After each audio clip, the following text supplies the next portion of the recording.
the Fisher effect. Recall that the nominal interest rate is equal to the inflation rate plus the real interest rate. And if money is neutral, the real interest rate does not depend on the inflation rate. So if the inflation rate goes from 3% to 5%, we can expect the nominal interest rate to rise by 2%. Here's something that's perhaps confusing and is worth thinking about. Expansionary monetary policy is done by buying bonds. So if the Fed wants to increase the money supply, what they do is buy bonds. And to buy bonds, they bid up the price of bonds, which drives down the interest rate associated with them. So this drives down very short-term nominal interest rates. At the same time, inflation is rising. So what must be happening here? What's important to note is we must then be affecting the real interest rate in the short run. If we're going to maintain this relationship, we must somehow affect the real interest rate. And so what we think about is that when the Fed makes money easier to come by, we invest in more projects than we might have otherwise. We invest in activities that have a lower real return. What's important to recognize is that inflation in and of itself does not reduce people's real incomes. Inflation drives up the price of things we buy and also of things we sell. For most of us, the thing we sell primarily is our labor, which we're paid in wages.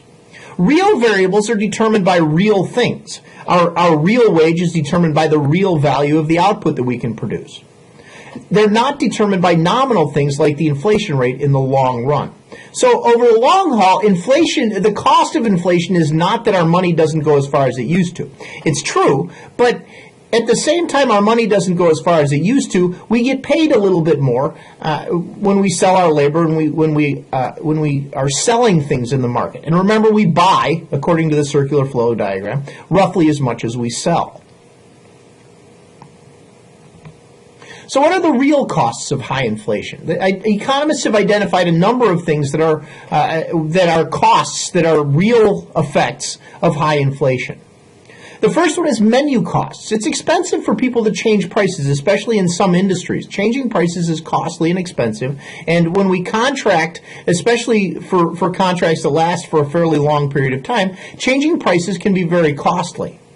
So menu costs matter, and the more often we have to change our prices, the higher inflation. This is associated with a higher rate of inflation. At higher rates of inflation, we need to change our prices more often, renegotiate our contracts more often. Also, shoe leather costs are a cost of inflation. At high rates of inflation, we make more trips to the bank in times of high inflation, or we spend more time managing our money online, perhaps, or visit the ATM more often when inflation is high. Also, the higher rates of inflation mean more frequent price changes, but not every business changes all of their prices on the same day. So firms don't all respond to price changes in perfect unison, and so relative prices can vary in the short run. And when relative prices vary for nominal reasons rather than for real reasons, this creates misallocation costs, and these can be significant throughout an economy. Additionally, high inflation might bring with it more variable inflation as well, and it's harder to plan across time when inflation is high. It's harder for us to project into the future when we need to consider what's happening with inflation, when we need to pay more attention to changes in the price level. And then finally, inflation can cause tax distortions. Rising inflation, a lot of our tax system is based on tax brackets, and as prices rise and wages rise, it pushes us up into higher brackets in the case that they're not indexed.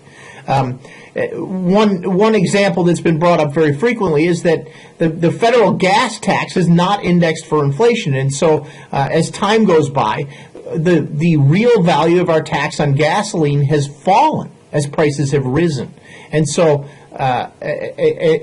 we've had this change in our relative tax rate in the market for gasoline due to changes in the price level, due to changes in inflation rates.